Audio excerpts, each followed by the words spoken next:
आज का जो हमारा लेक्चर है वो है स्ट्रक्चर्ड क्वेरी लैंग्वेज के ऊपर। स्ट्रक्चर्ड क्वेरी लैंग्वेज के ऊपर स्ट्रक्चर्ड क्वेरी लैंग्वेज एक इस तरह की कह लें कि लैंग्वेज है, एक ऐसा स्क्रिप्ट है जो कि in the form of a statement लिखा जाता है so that we can extract some information जो हमारी अपनी नीड का हो या हमारी अपनी रिक्वायरमेंट का हो। ठीक है ये बात कि नहीं?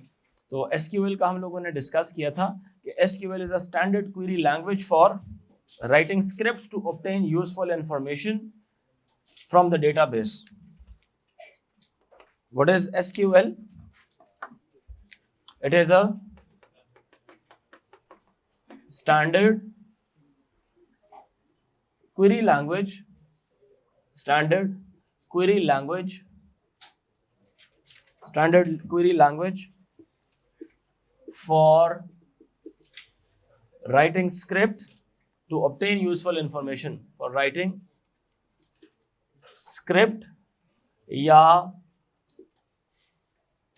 statements to obtain useful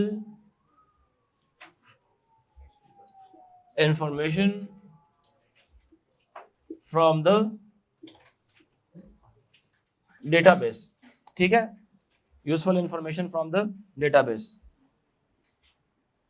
कोई भी अच्छा, हम लोग अभी जो है ना जस्ट सिंगल टेबल का जिक्र करेंगे। वैसे हमारे हायर क्लासेस के अंदर आप मल्टीपल टेबल्स को भी इनकॉर्पोरेट करा के हर टेबल में से कुछ कुछ डेटा भी आप एक्सट्रैक्ट कर सकते हैं। यानी कि एक टेबल में से कोई एक कॉलम की फील्ड उठा ली, दूसरे टेबल में से किसी और कॉलम की फील्ड उठा ली, जो आपस में किसी तरह से आपस में एक दूसरे के साथ इंटर रिलेटेड हो, जिनका आपस में कोई रिलेशन हो, उसमें से डेटा को आप फेच कर सकते हैं। ऐसे डेटाबेस को रिलेशनल डेटाबेस कहा जाता है जिसमें multiple tables are somehow related with one another.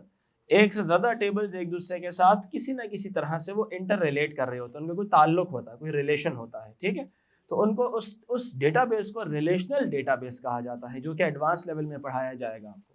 ठीक है, अभी हम लोग जस्ट सिंगल टेबल डेटाबेस हम डिस्कस करेंगे। जैसे फॉर एग्जाम्पल एक डमी सा डेटाबेस मैं यहाँ पे बनाता हूँ। एक डमी सा डेटाबेस है, फॉर एग्जांपल एक गिवन सिनेरियो है जिसमें यहाँ पे लिखा हुआ है जी फील्ड नेम क्या है, फर्स्ट नेम है, फिर सेकंड है फैमिली नेम, फिर तीसरा है किसी पेशेंट की इंफॉर्मेशन है,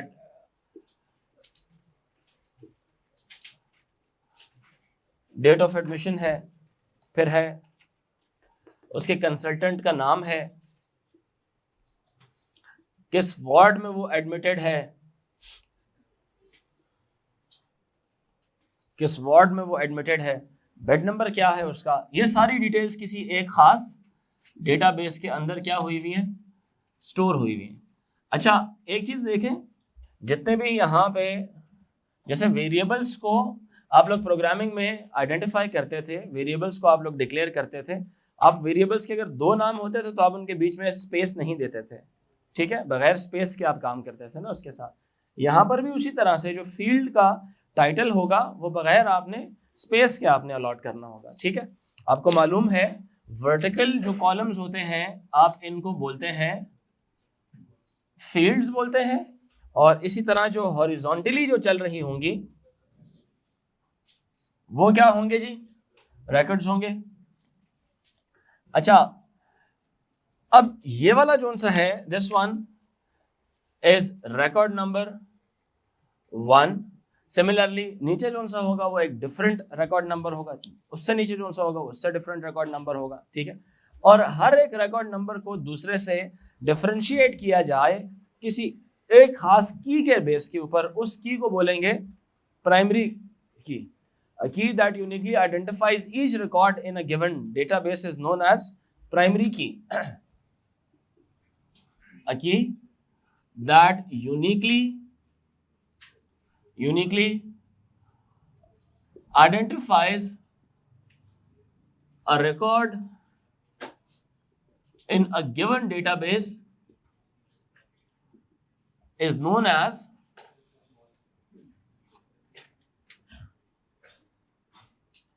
प्राइमरी की कहा जाएगा उसको। उसको कहा जाएगा प्राइमरी की। कोई भी ऐसा रिकॉर्ड जो यूनिकली आइडेंटिफाई करवाए आपके पूरे किसी भी रिकॉर्ड को पूरे डेटाबेस के अंदर, ठीक है, उसको प्राइमरी की का दर्जा दिया जाता है, उसको प्राइमरी की कहते हैं। ठीक होगी बात कि नहीं? और it is it is necessary for a database to have a primary key, ठीक है। अगर वो प्राइमरी की नहीं होगी उसके अंदर तो उसका एक मसला ये होगा कि जो बार बार जो नाम फॉर एग्जांपल रिडंडेंट डेटा है, रिपीटेड डेटा है, वो गलत इंफॉर्मेशन फेच ना हो जाए। किसी एक क्राइटेरिया के जरिए जब आप उसको फेच करेंगे, डेटा को एक्सट्रैक्ट करेंगे, यानी हम एक एसक्यूएल स्टेटमेंट लिखेंगे किसी एक खास डेटा को फेच करने की, यानी I need Ibrahim record whose first name is Ibrahim. So I needed the record of you, but the record will be fetched for somebody else. किसी और बच्चे का इब्राहिम राव का फेच हो जाएगा, इब्राहिम न्याज का फेच हो जाएगा, आया भाई न्याज, उसका फेच हो जाएगा। So Ibrahim is not a good word to be kept as a primary key because it can be repeated. ठीक है। Similarly the family name it can also be what? Same हो सकता है। It is also not a good candidate to become a primary key. बात समझ आ रही है कि नहीं? It is not a good candidate to become a primary key. बात समझ आ रही है कि नहीं? So ये किया जा सकता है, यहाँ पर एक और फील्ड बनाई जा सकती है जो कि हर रिकॉर्ड की क्या होगी? यूनिक होगी। बेड नंबर्स क्या हो सकते हैं मुख्तलिफ वार्ड्स में, यानी वार्ड नंबर सेम भी हो सकता है, डिफरेंट भी हो सकते हैं। वार्ड नंबर 1 है, वार्ड नंबर 2 है, वार्ड नंबर 1 का भी बेड नंबर 1 हो सकता है और वार्ड नंबर 2 का भी बेड नंबर 1 हो सकता है। समझ आ रही बात? Bed number is also not a good candidate. ठीक है, ऐसा ना देखें कि आप एक वार्ड में तो एक बेड तो एक ही होगा ना, बेड नंबर 2 भी एक ही होगा, बेड नंबर 3 भी एक ही होगा। एक बेड पे 2 पेशेंट्स नहीं आ सकते, एक बेड पे एक ही पेशेंट आएगा। बट बात है ना, जो उसकी नंबरिंग होगी दूसरे वार्ड में भी नंबरिंग 1 से ही शुरू होनी है, तो वो सेम हो जाएंगे। समझ आ रही बात? इन दोनों को कलेक्टिवली देखा जाए तो ये सेम नहीं होंगे। क्या ख्याल है? समझ आ रही है? एक वक्त के अंदर ऑब्वियसली जब वो एक पेशेंट चला जाएगा तो उसी बेड पे कोई और पेशेंट भी आ सकता है, तो ये फिर से क्या हो सकता है? रिपीट हो सकता है। कंसल्टेंट्स भी क्या हो सकते हैं? एक कंसल्टेंट बहुत सारे पेशेंट्स को कंसल्टेंसी प्रोवाइड कर सकता है। डेट ऑफ एडमिशन भी पेशेंट्स की क्या हो सकती है? सेम हो सकती है। फैमिली नेम भी सेम हो सकता है। बहुत सारे लोगों का मिसाल के तौर पर स्मिथ सेम होगा, ठीक है, खान सेम होगा। क्या ख्याल है? ऐसा ही है क्या नहीं? सिमिलरली माइकल, बहुत ज़्यादा लोगों का नाम कॉमन होता है, सेम होता है, ठीक है। तो नाम भी कभी भी गुड कैंडिडेट्स नहीं होते टू बिकम प्राइमरी की। तो कैंडिडेट की जो प्राइमरी की बन सकती है वो कौन सी वाली होगी? वो जो खुद को दोबारा रिपीट ना करे, कोई ऐसी की जो खुद को दोबारा रिपीट ना करे। तो हम एक काम करते हैं, हम एक न्यू की बीच में इंट्रोड्यूस कराते हैं, ठीक है, हॉस्पिटल नंबर के नाम से। किस नंबर से? हॉस्पिटल नंबर, यानी patient ID. In fact in other words it is patient ID. तो हम इसको हॉस्पिटल नंबर के नाम से यहां पर ऐड करा देता हूं। क्या ख्याल है? हम हॉस्पिटल नंबर को यहां पे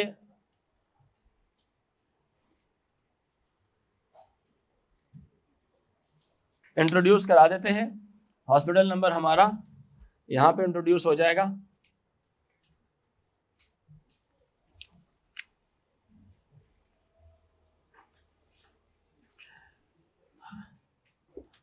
जैसे अब हमारी जो सी हॉस्पिटल नंबर है, hospital number is acting as the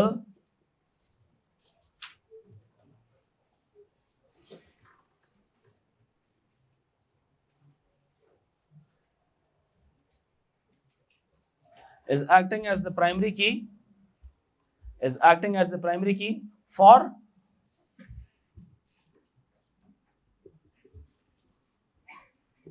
patient table. Table का नाम क्या है जी? पेशेंट टेबल का नाम है पेशेंट। ठीक होगी बात कि नहीं? अब ये जो हॉस्पिटल नंबर है it can be a 6 digit number, ठीक है, जिसका फॉर्मेट क्या होगा? It can be a 6 digit number जिसका फॉर्मेट मैं लिख देता हूं। फॉर एग्जांपल हॉस्पिटल नंबर का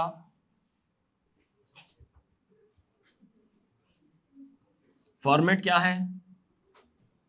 6 डिजिट नंबर है जिसके स्टार्टिंग 2 डिजिट्स HN कैरेक्टर वाले, एज अ होल पूरा टेक्स्ट ही है, स्ट्रिंग ही है, ठीक है, लेकिन उसके बाद 4 उसके साथ क्या लिखे हुए हैं? डिजिट्स लिखे हुए हैं। तो ये इसका फॉर्मेट है। 6 डिजिट नंबर जिसमें स्टार्टिंग 2 HN होगा और उसके बाद उसकी अपनी आईडी हो जाएगी। ठीक है बात, 6 ही हो गया, बिल्कुल सही है। ये खास फॉर्मेट है, समझ आ रही है बात, जो समझ आई? अच्छा, अब हम जब SQL की बात करेंगे, अब इसमें मुख्तलिफ इंफॉर्मेशन स्टोर हो सकती है। लेट्स सी इसमें कौन कौन सी इंफॉर्मेशन हम फीड इन कराते हैं, तो then I will tell you. अब मुख्तलिफ कमांड, जैसे मैंने कहा कि हमारे पास जो SQL की कमांड्स होती हैं, SQL की जो कमांड्स होती हैं, there are lot of commands, but उन कमांड्स में से या स्क्रिप्ट के जो से चीज़ें हैं पहले लिखें जी सेलेक्ट। SQL कमांड्स की हेडिंग देखें, सेलेक्ट है पहला,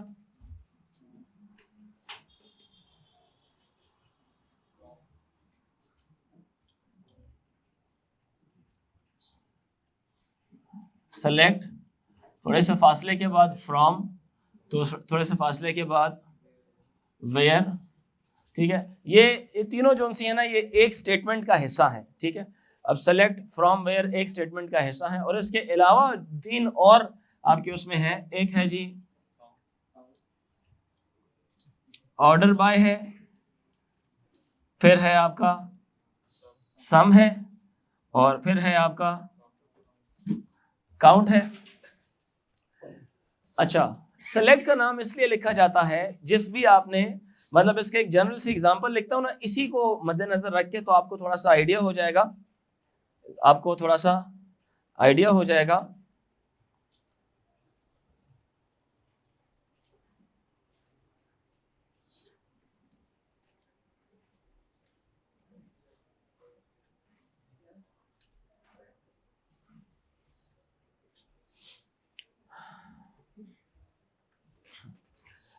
इधर लिख देते हैं।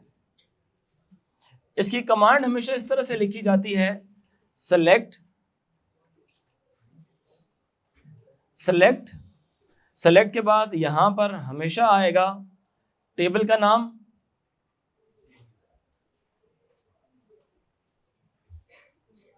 यहां पे हमेशा आ जाएगा टेबल का नाम,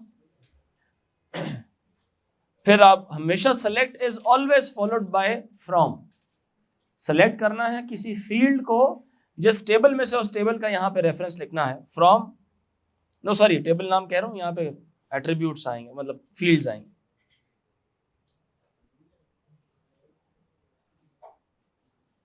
फील्ड नेम, ये फील्ड भी हो सकता है, या ये बच्चों फील्ड्स भी हो सकता है। ज्यादा फील्ड्स भी आप सेलेक्ट कर सकते हैं, बट अगर ज्यादा फील्ड्स होंगी तो all those fields will be separated by commas. ठीक है, फ्रॉम यहां पे आएगा आपके पास टेबल का नाम। अभी तो चूंकि आपका single database, single table database है ना, तो आप एक ही टेबल का नाम मेंशन करेंगे। अगर ये रिलेशनल डेटाबेस होता, 2 या 2 से ज्यादा टेबल्स आते हैं, तो अगर आपके वो जो एट्रीब्यूट्स मुख्तलिफ टेबल्स में पड़े हुए हैं, तो आप एक खास तरीके से उन सारे टेबल्स का यहाँ पर नाम लिखते हैं। समझ आ रही है? अगर एक एट्रीब्यूट, मिसाल के तौर पर फील्ड नंबर 1 आप टेबल 1 से उठा रहे हैं, फील्ड नंबर 3 आप टेबल 2 से उठा रहे हैं, तो आप टेबल 2 का जिक्र और टेबल 1 का जिक्र यहाँ पर कोमा की मदद से आप करेंगे यहाँ पे। ठीक है, फिर इसके बाद आप उन फील्ड्स को पिक कर रहे हैं, तो क्यों पिक कर रहे हैं, किस कंडीशन पे पिक कर रहे हैं? अदरवाइज तो सारी के सारे कॉलम्स फेच हो जाएंगे ना। आपको एक खास कंडीशन उनके ऊपर अप्लाई करनी है। वो जो खास कंडीशन है उसके लिए यहां पर लिखा जाएगा, सब कुछ होता है, लेकिन जो अभी आपके काम का है सिर्फ वो पढ़ेंगे। ठीक है, क्रिएट भी होता है, क्रिएट डेटाबेस, क्रिएट टेबल वाला होता है। ठीक है, वो अभी हमारे काम का नहीं है। सेलेक्ट फील्ड नेम, फील्ड ज्यादा भी आ सकती हैं, इसी तरह से फ्रॉम टेबल, टेबल ज्यादा आ सकते हैं, लेकिन वो हमारे काम का नहीं है, जस्ट एक टेबल वाला डिजाइन है। वेयर, वेयर के बाद यहां पर आप लिखते हैं वो कंडीशन जिसकी वजह से या जिसकी बुनियाद के ऊपर आप एक खास रिकॉर्ड को बीच में से पिक करते हैं। अगर आपने सारी फील्ड्स को पिक करना है ना, जिस फील्ड को, तो पूरी की पूरी फील्ड उठ के आ जाएगी आपके पास। समझ आ रही मेरी बात है कि नहीं? पूरी की पूरी फील्ड आपके पास। अगर आप वेयर नहीं लिखेंगे, तो वेयर लिखेंगे तो एक खास फील्ड आप पिक कर लेंगे उसमें से। बात समझ आ रही है कि नहीं? वेयर जब लिखेंगे ना कंडीशन, अब उस कंडीशन की बेस के ऊपर आप एक खास डेटा भी बीच में से फेच कर सकते हैं। अगर मिलियंस ऑफ रिकॉर्ड्स होंगे तो उन तमाम रिकॉर्ड्स में से कोई एक रिकॉर्ड भी आप बीच में से क्या कर सकते हैं, निकाल सकते हैं। ठीक है बात कि नहीं? वेयर और यहां पे क्या आ जाएंगी आपकी कंडीशंस लिखा करते हैं। यहां पे क्या आ जाएगा, कंडीशन आ जाएगा। क्या आ जाएगी यहां पे, कंडीशन। जी, you can get 2 records, no 2 records. हाँ, अगर हमें 2 रिकॉर्ड्स चाहिए, हाँ जितने मल्टीपल रिकॉर्ड्स हैं वो भी हम फेच कर सकते हैं if we write an appropriate condition over here. So all those records which are following certain conditions would be fetched, and you can also fetch a single record as well. The format, अच्छा, once you write all these 3 commands, these 3 commands are terminated by semicolon. These 3 commands are terminated by semicolon. इन तीनों commands को terminate किया जाएगा किसकी मदद से, semicolon की मदद से टर्मिनेट किया जाएगा। ठीक है, अब मिसाल के तौर के ऊपर अच्छा जनरल एक बात बताई जाए ना, एग्जाम्स में भी ना इसके 3 या 4 नंबर होते हैं। इसके पहली लाइन का पहला नंबर, दूसरी लाइन का दूसरा नंबर, तीसरी लाइन का तीसरा नंबर। अक्सर औकात इस सेमीकोलन का एक नंबर आ जाता है बीच में। If you terminate your statement properly, you will get 1 extra mark. If you do not, तो आपका मार्क बीच में से लूज हो जाएगा। ठीक है बात। जनरली बात की जाए तो this statement is a 1-liner statement. ये एक लाइन की स्टेटमेंट होती है, बात समझ आ रही? लेकिन इसको लिखा इस तरह से जाता है कि एक पहली मार्किंग स्कीम की जो पहली बात है वो यहाँ पर, दूसरा मार्क यहाँ नीचे वाली लाइन में, तीसरा मार्क तीसरी वाली लाइन में। क्योंकि एक स्टेटमेंट टर्मिनेट ही कब हो रही है, जब उसके साथ क्या आ रहा है, सेमीकोलन आ रहा है। तो ये जो सी चीजें हैं, ये जो सेलेक्ट का वर्ड यहाँ पे लिखा हुआ है, सेलेक्ट हो गया। ये जितनी भी कमांड्स मैंने आपको बताई हैं एसक्यूएल की फिलहाल, ये सारी, all these are the keywords. जैसे आप प्रोग्रामिंग में डिक्लेयर एक की वर्ड है, वाइल एक की वर्ड है, रिपीट और अनटिल एक की वर्ड है, इफ एक की वर्ड है, देन एक की वर्ड है। ये की वर्ड्स यूज नहीं किए जा सकते एज वेरिएबल नेम्स। इंटीजर एक की वर्ड है, ऐसा ही है कि नहीं? सिमिलरली select from where ये keywords हैं, they cannot be chosen as the names for the fields. इनको फील्ड के टाइटल के तौर पे नहीं इस्तेमाल किया जा सकता, ना ही किसी टेबल का नाम इनके नाम के ऊपर रखा जा सकता है। तो जब स्टेटमेंट्स लिखी जाती हैं तो ये खास फॉर्मेट को फॉलो कर रही होती हैं। ठीक है, तो इनको अगर एक लाइन में भी लिखा जाए तो प्रॉब्लम नहीं होती है। समझ आ रही मेरी बात की नहीं? Because the statement is always terminated when there is a semicolon sign, और आप वो पूरी बात लिखने के बाद आखिर में सेमीकोलन लगाएंगे तो टर्मिनेटेड स्टेटमेंट नेचुरली टर्मिनेट हो जाएगी। ठीक है, ये बात क्या नहीं? बट इट इज बेटर कि आप इसको मार्किंग स्कीम के लिए, मार्क्स अचीव करने के लिए अलग अलग लाइंस पर आप इसको लिखें। ठीक है, ये बात क्या नहीं? तो ये 3 या 4 नंबरों की बात होती है, ये 3 या 4 नंबरों की बात होती है। तो खैर, एक वैसे जनरल डमी सा एक हम लिख लेते हैं, फॉर एग्जाम्पल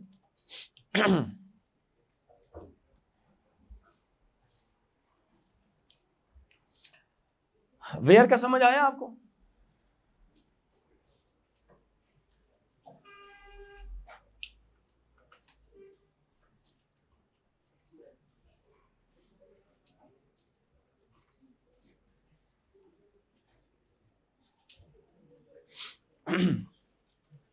अच्छा, एक और चीज है, जैसे सेलेक्ट का मैंने आपको बताया, सेलेक्ट का जो वर्ड है, सेलेक्ट के साथ ये जो फील्ड लिखी हुई है, फील्ड्स इस तरह से लिखी जाएंगी। इसकी एग्जांपल मैं बता देता हूं। ये क्या करता है, यूज्ड टू सेलेक्ट फील्ड या फील्ड्स। एक एग्जांपल इसकी ऐसे हो सकती है, सेलेक्ट फील्ड, और इसके बाद नीचे हमेशा सेलेक्ट के साथ हमेशा क्या आएगा, जो भी कहानी। एक एग्जांपल इसकी हो सकती है, या इसकी दूसरी एग्जांपल क्या हो सकती है, select field 1, field 2, field 3 and so on. इस तरह आप जितनी फील्ड्स आपको चाहिए ना, आप उतनी फील्ड्स का यहाँ पर जिक्र कर सकते हैं, उतनी फील्ड्स का नाम लिख लें, बस टाइटल लिख लें उनका। अगर आपको सारी फील्ड्स चाहिए, सारी की सारी फील्ड्स चाहिए, तो उसमें आप क्या लिखेंगे, सेलेक्ट स्टेरिक। क्या लिखेंगे, सेलेक्ट के साथ स्टेरिक लिखेंगे। स्टेरिक का जो सा ये जो यहां पर सिंबल है, ये किस चीज के लिए, to select all fields in a given record. To select all fields in a given record. आप क्या इस्तेमाल करते हैं, स्टेरिक का इस्तेमाल करते हैं। स्टेरिक किस चीज के लिए इस्तेमाल होगा, to select all fields. Fields बोले तो कॉलम्स को कहा जाता है, ठीक है, फील्ड्स बोले तो कॉलम को कहा जाता है।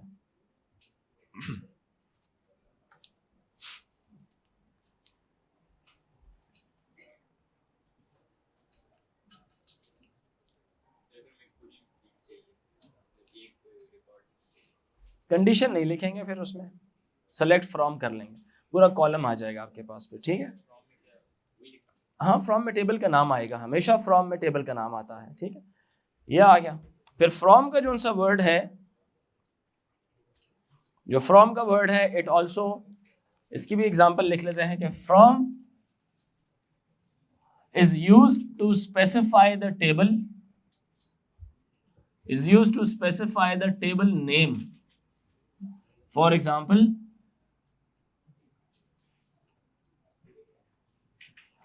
ये आएगा, and it is followed by select, ठीक है, it is followed by,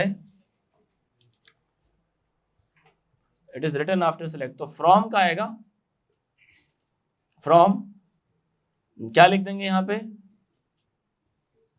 patient, from patient. और फ्रॉम से पहले क्या लिखा हुआ था,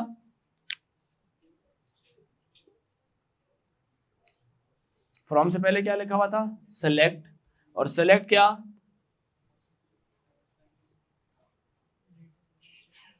फर्स्ट नेम फ्रॉम पेशेंट, ठीक है, समझ आ रही है। और यहां पर कंडीशन लिखेंगे, और ये जो कंडीशन है ना, ये भी बता देता हूं जी, लाजमी नहीं है, लाजमी नहीं है। किसी एक कॉलम को अगर आपको चाहिए ना, कोई एक कॉलम चाहिए, तो आप इस पूरे टेबल में से, मैंने कहा ना, किसी भी एक कॉलम को आप फेच कर सकते हो। You just have to write the name of the field, column का नाम लिखना है आपने। डेटाबेस का यही तो फायदा होता है कि आप जिस मर्जी डेटा को आप बीच में से फेच कर सकते हैं, कंडीशन बस लगानी है कि कौन से वाला चाहिए, ठीक है। अभी हम करते हैं इसको। अब where is used with a condition, ठीक है, it is used with condition। For example, यहां पे आप लिखेंगे where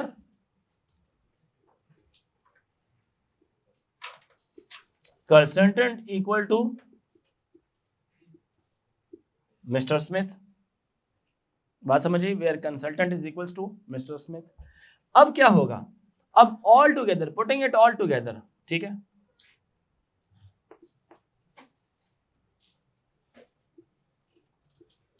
as a whole logic क्या बन जाएगी, select first name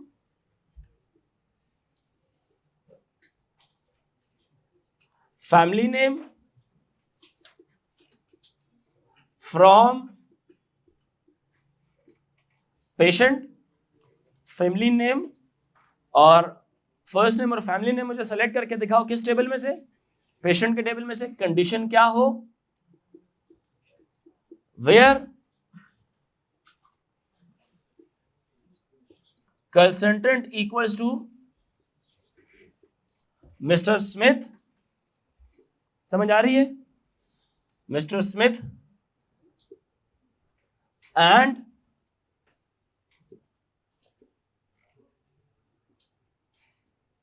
date of admission is equals to 01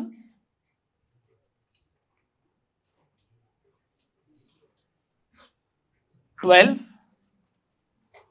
01 12 and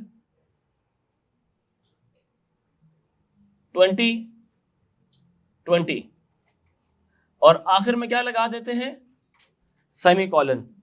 आखिर में क्या लगा देते हैं, सेमीकोलन। ठीक है, आखिर में क्या लगा देते हैं, सेमीकोलन।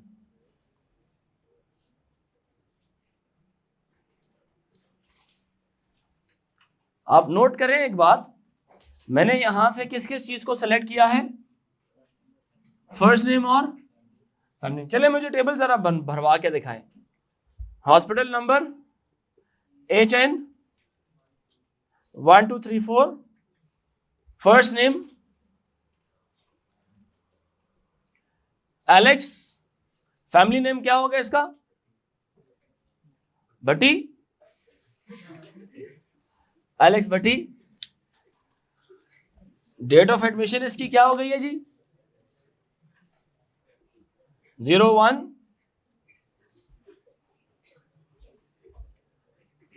12 एंड 2020। कंसल्टेंट कौन है, मिस्टर स्मिथ। वार्ड नंबर है 1, बेड नंबर है 4। ठीक है, एक और डेटा है,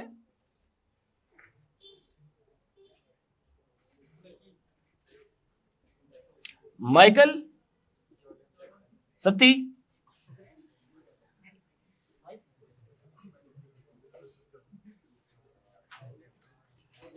यह है मिस्टर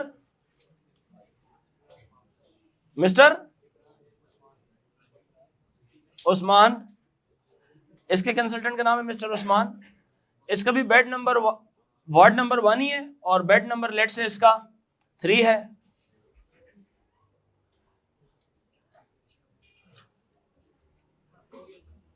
HN 1 2 3 9,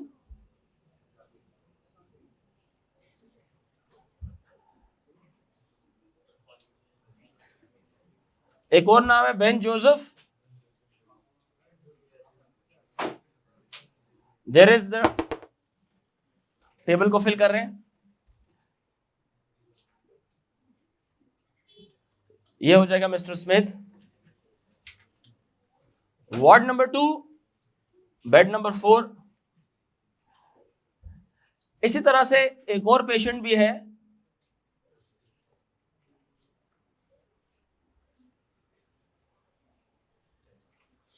चार्ली,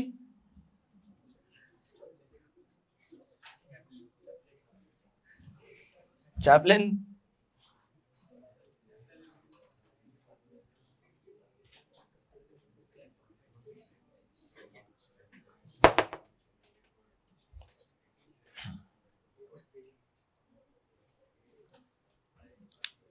अच्छा इसी तरह से ना टेबल आगे जाता जा रहा है।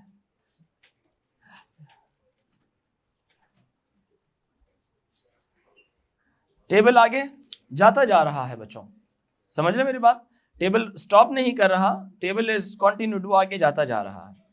ठीक है ये बात कि नहीं, यहां तक बात समझ आई। अब होगा क्या इसके अंदर, सबसे पहले क्या क्या चीज इसके मुताबिक फैच हो जाएगी स्क्रीन पर, क्या चीज, फर्स्ट नेम और फैमिली नेम। और समटाइम अगर वो कंडीशन फुलफिल ना हो रही हो तो नल भी स्क्रीन पर डिस्प्ले हो सकता है, यानी कि nothing. It is not necessary कि हो सकता है कंडीशन में कोई चीज मीट करती हो तो आउटपुट पर टेबल में से कुछ ना कुछ फैच होके आ जाए। जब उस कंडीशन को मीट ही नहीं किया जाएगा तो आउटपुट पे क्या आएगा, कुछ भी नहीं, nothing will be displayed on the screen. ठीक है, तो यहां पे क्या होगा, select first name and family name, select first name and family name. First name कौन सा वाला आ जाएगा जी, अच्छा टेबल पेशेंट नाम है, टेबल का नाम पेशेंट है, कंसल्टेंट कौन सा वाला है, मिस्टर स्मिथ। तो सबसे पहले क्या हो जाएगा, मिस्टर स्मिथ के जितने वाले लोग हैं वो सारे के सारे क्या हो जाएंगे, सेलेक्ट हो जाएंगे। मिस्टर स्मिथ के सारे क्या हो जाएंगे, सेलेक्ट हो जाएंगे। मिस्टर स्मिथ कहां कहां पे थे जी, मिस्टर स्मिथ था एक इसके अंदर, एक इसके अंदर और एक इसके अंदर। अच्छा मिस्टर स्मिथ के साथ एक और कंडीशन भी है, एंड का मतलब क्या होगा, जो दोनों कंडीशंस क्या होनी चाहिए, ट्रू होनी चाहिए। अगर ये और होता तो क्या होना था भाई, कोई एक भी ट्रू होती तो वो आउटपुट पर उसके फर्स्ट नेम और last name as a group करके क्या कर देता, वो आउटपुट कर देता, क्या कर देता, एज अ ग्रुप आउटपुट कर देता। अब डेट ऑफ एडमिशन जिसका क्या हो 01, 12 एंड 2020, हम एक काम करते हैं यहां पर किसी एक डेट को चेंज कर लेते हैं, किसी एक डेट को चेंज कर लेते हैं। जैसे किसको करें, लेट्स से बेन को कर लेते हैं। बेन की डेट को यहां पे क्या लिख देते हैं 11 लिख देते हैं। क्या ख्याल है, बेन की डेट को हम 11 लिख देते हैं। पहली कंडीशन के मुताबिक ये तीनों कॉलम्स सिलेक्ट हो जाएंगे, क्योंकि यहां पे क्या लिखा हुआ है मिस्टर स्मिथ, यहां पे क्या लिखा हुआ है मिस्टर स्मिथ, और यहां पर क्या लिखा हुआ है मिस्टर स्मिथ। ठीक है जी। डेट को मेंशन करने के लिए जैसे आप टेक्स्ट को मेंशन करते हैं तो आपने यहां पर क्या चीज लगाई है, सिंगल इन्वर्टेड कॉमर्स लगाए हैं। कैरेक्टर के लिए भी सिंगल इन्वर्टेड कॉमर्स होते हैं, टेक्स्ट के लिए भी सिंगल इन्वर्टेड कॉमर्स होता है। डेटाबेस के अंदर प्रोग्रामिंग में स्ट्रिंग इस्तेमाल होती है किसके लिए, टेक्स्ट के लिए, उसके लिए डबल इन्वर्टेड कॉमर्स होते हैं प्रोग्रामिंग में। इन प्रोग्रामिंग अगर ये ऐसे होता तो डबल इन्वर्टेड कॉमर्स था, और अगर कैरेक्टर होता तो सिंगल इन्वर्टेड कॉमर्स था। डेटाबेस में दोनों को सिंगल से रखा जाता है। और ये जो हैश टैग्स हैं this one and this one, they are used to enclose the dates only. They are used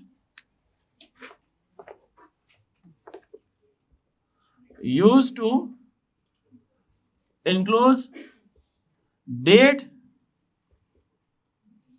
in them only.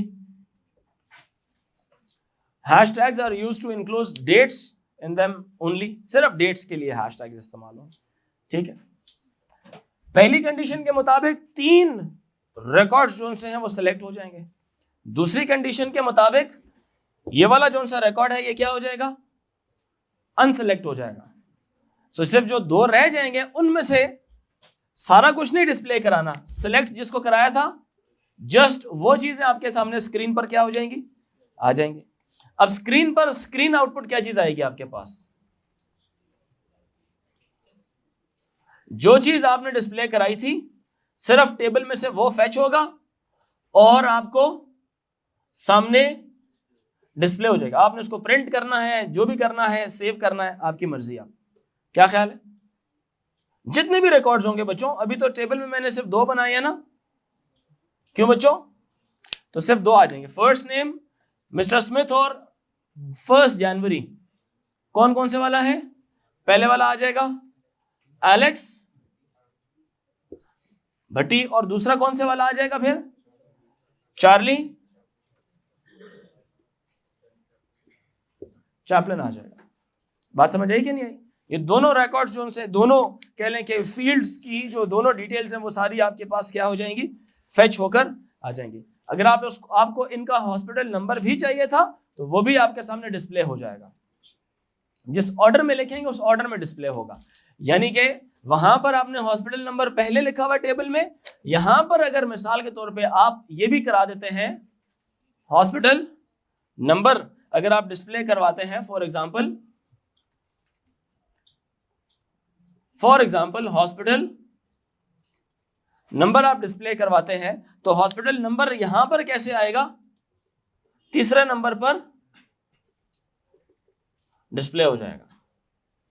बात समझ आ रही है बच्चों के नहीं, हॉस्पिटल नंबर तीसरे नंबर पर क्या हो जाएगा, डिस्प्ले हो जाएगा। 1 2 3 4 और उसके अलावा 1 2 4 0। क्लियर हुई मेरी बात के नहीं।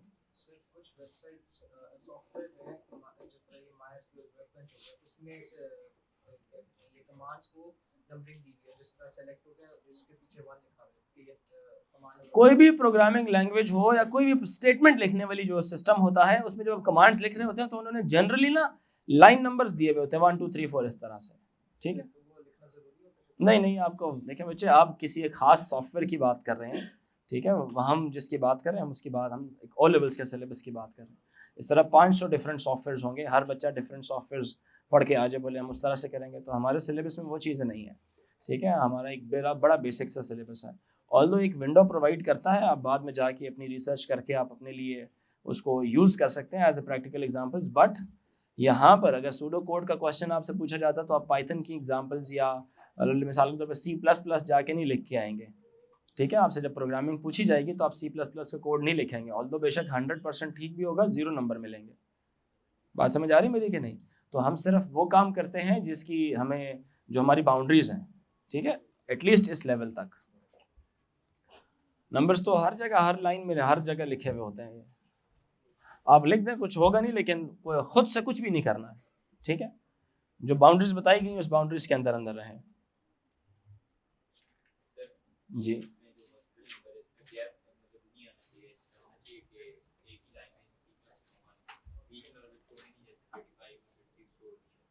कोई मसला नहीं है इससे, ये प्राइमरी नंबर्स हैं, जैसे मर्जी दे दें। जी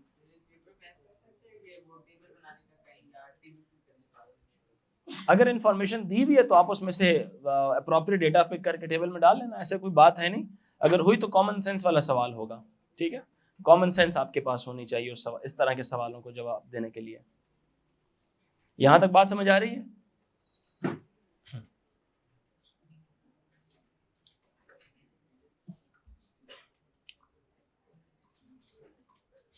अच्छा, एक एक क्वेरी लिखे जरा, जनरल सी मैं क्वेरीज आपको बता दूं, मुझे उसकी ना यहाँ पे कोई बताएं, जरा लिख के दिखाएं उनकी statements. Write an SQL query, write an SQL query to list all, write an SQL query to list all, colon लगाएं, नंबर 1 पे ये निकाल के दिखाएं, mister Jones patients, mister Jones patients. Number 2 पे लिखें the patients not in ward 6, patients not in ward 6। Number 3 पे लिखें the patients who arrived on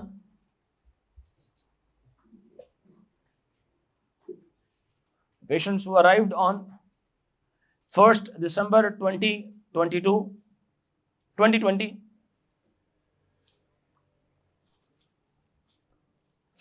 the patients who arrived on 1st December 2020,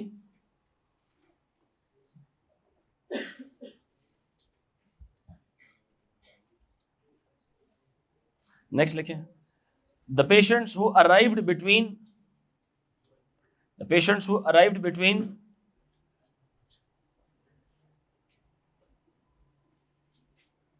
the patients who arrived between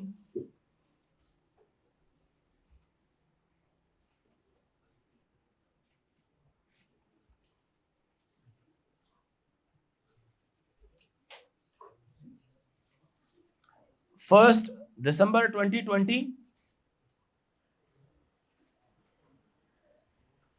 1st December 2020 and 31st December 2020,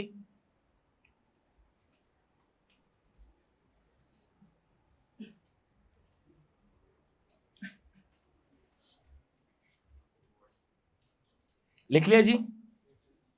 अच्छा,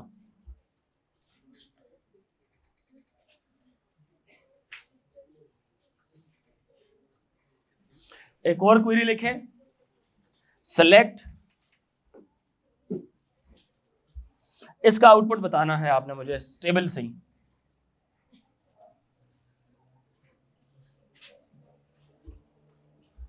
select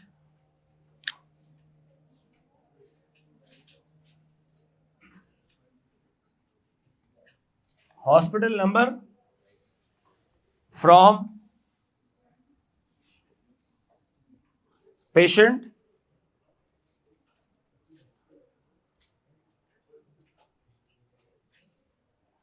where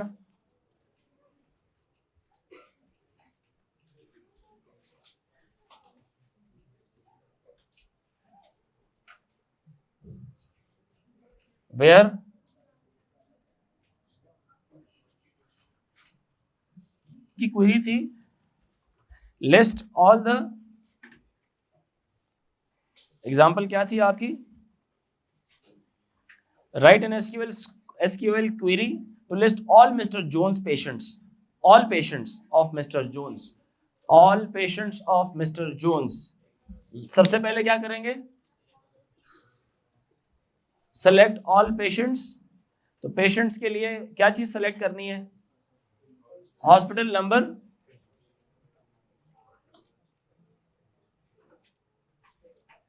all patients है ना, all fields select कर देते हैं क्योंकि उसने कोई स्पेसिफाई नहीं किया हुआ। सेलेक्ट स्टेरिक, सेलेक्ट क्या कर देंगे? स्टेरिक। फ्रॉम क्या लिखेंगे?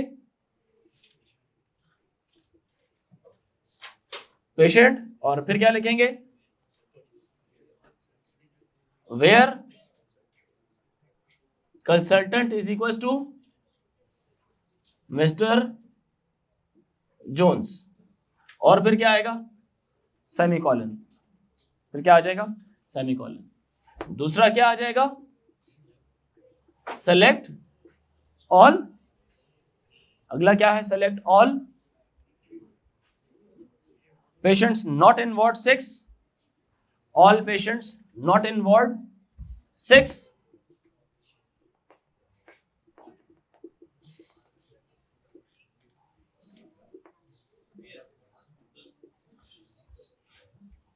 where ward number not equal to 6, यहां पे क्या आ जाएगा? सेमीकोलन आ जाएगा। इसमें भी बच्चों वही तमाम जो साइंस हैं वो इस्तेमाल होते हैं जो आप लोगों ने पहले पढ़े हैं, वही तमाम साइंस इस्तेमाल होते हैं जो आप लोगों ने पहले पढ़े हैं।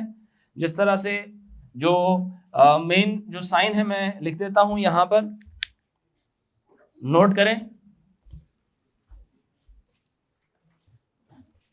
ये वाला साइन किसके लिए इस्तेमाल होगा? इक्वल टू के लिए।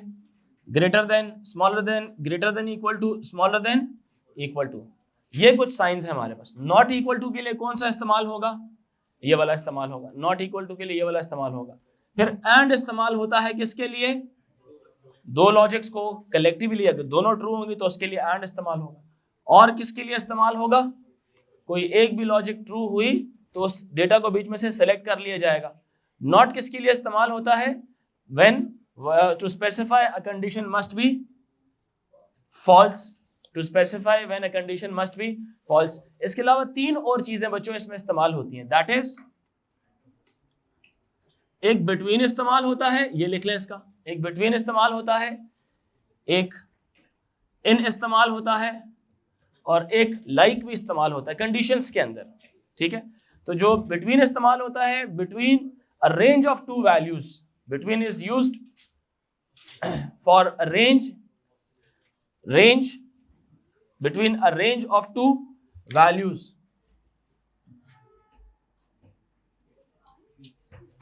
between a range of two values बच्चों, between a range of two values। n को छोड़ दें, n अभी नहीं आएगा आपका, ये भी फिलहाल रहने दें इसको।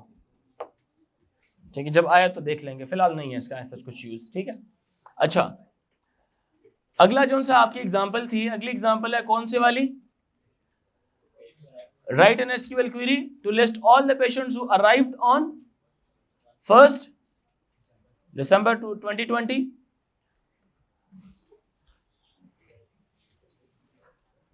इसको कैसे चेंज कर लेंगे? फिर सिर्फ एक लाइन चेंज हो जाएगी ना। यहां पे क्या हो जाएगा? Date of admission is equals to, और यहां पे क्या आ जाएगा? सेमीकोलन। अगला कौन सा वाला था जी? बिटवीन 1st December वाला। Date of admission, sorry greater than वाला इसमें नहीं लगता, बिटवीन एक रेंज निकालने के लिए लग जाएगा। ठीक है,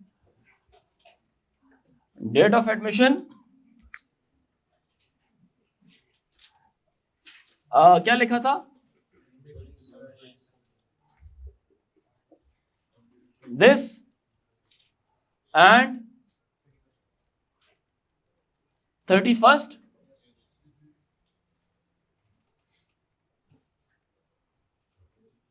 यहां पे क्लोज करके इधर क्या लिखना था आपको?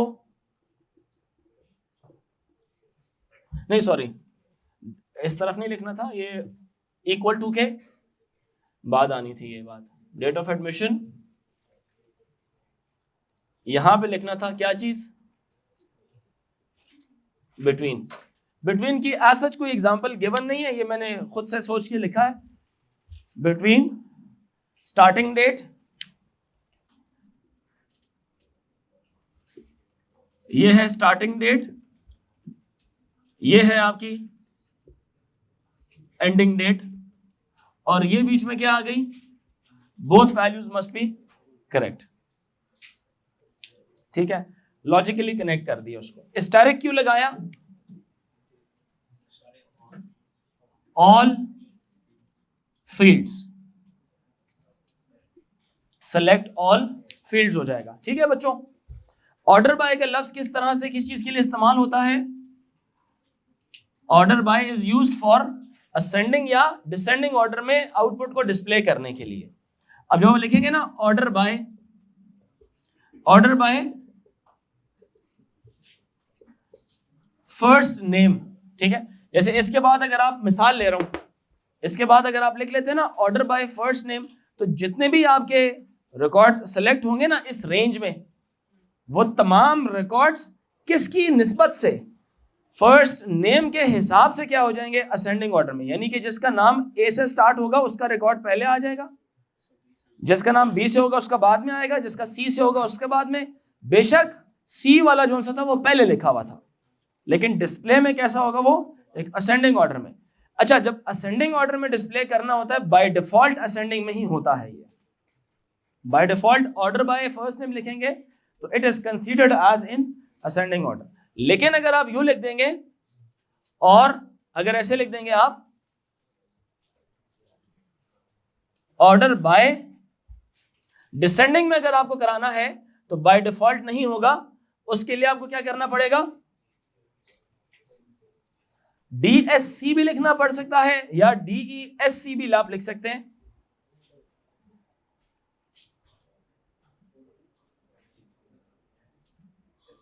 DESC आपका लिखा हुआ है, AS के अंदर DSC लिखा जाता है। इसको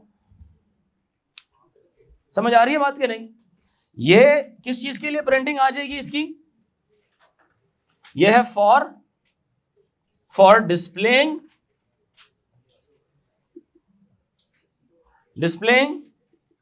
in ascending order with respect to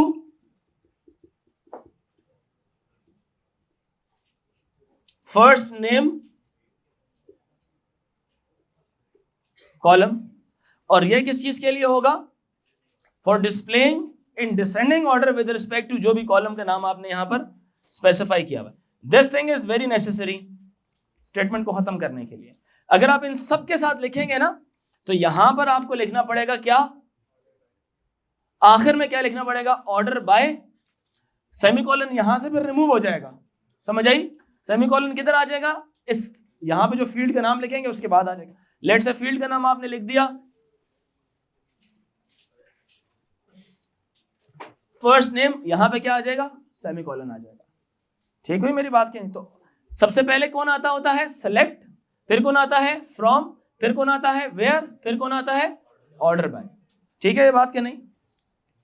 अच्छा, फिर इसके बाद क्या होता है, ये सम किस चीज के लिए इस्तेमाल होता है, सम किस चीज के लिए, ये एड अप करने के लिए इस्तेमाल होता है।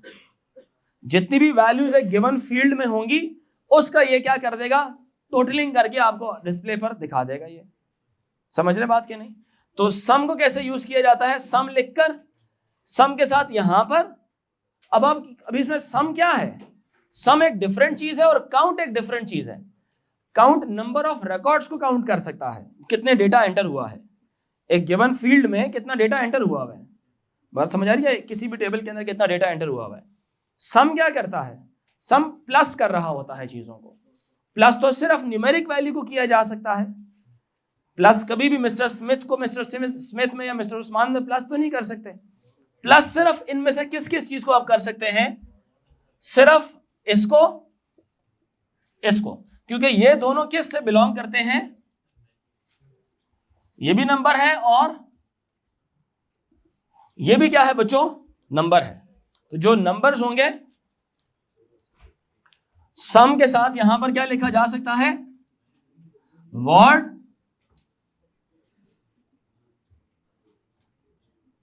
नंबर। समझ आ रही है। और यूज कैसे किया जाता है इसको ऐसे यूज किया जाता है, सेलेक्ट, स्क्रीन पर डिस्प्ले भी कराना ना, select some and then what number. समझ आ रही है बात, ये नहीं, what number and so on from patient and then what, semicolon. ठीक है, select from and then semicolon. Select के साथ फ्रॉम हमेशा आएगा, वेयर आए ना आए वो एक डिफरेंट बात है, सेलेक्ट के साथ फ्रॉम हमेशा आएगा।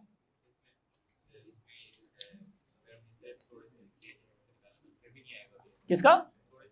नहीं, सारों का निकलता है, हाँ सारों का निकलता है। काउंट भी इसी तरह से इस्तेमाल होगा, select count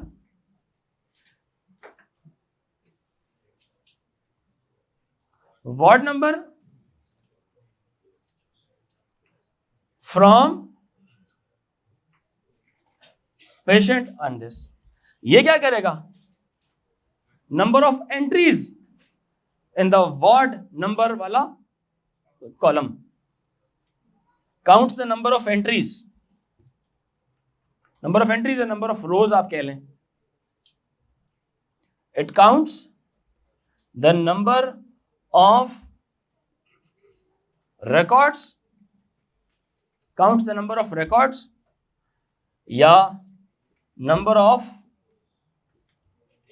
entries made in ward number column। Totalling नहीं कर रहा, प्लस नहीं कर रहा, जस्ट काउंट कर रहा है। जैसे इसकी काउंटिंग कैसी होगी, 1 2 3 4, समझ आ रही है, ऐसे काउंट कर रहा है इसको, 1 2 3 4, बेड नंबर काउंट करेगा तो इसको भी क्या बोलेगा, 1 2 3 और 4। समझ आ रही है।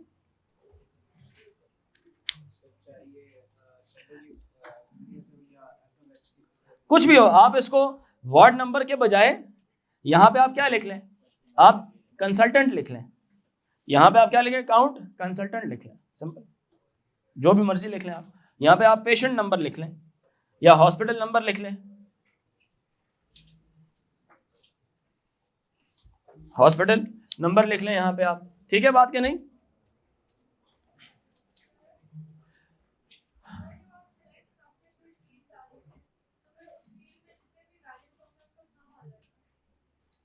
हाँ, तो उसकी फील्ड मस्ट बी इंटीजर और रियल। फील्ड शुड बी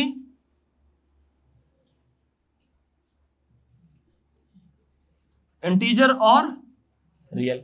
ये बात मैं काउंट के साथ नहीं कर रहा हूं, ये बात मैं जस्ट सम के साथ कर रहा हूं। अगर आप नोट करें तो ये बात मैं सम के साथ नहीं कर रहा हूं, ये बात जस्ट मैं काउंट के साथ कर रहा हूं। ठीक है बात बच्चों के नहीं।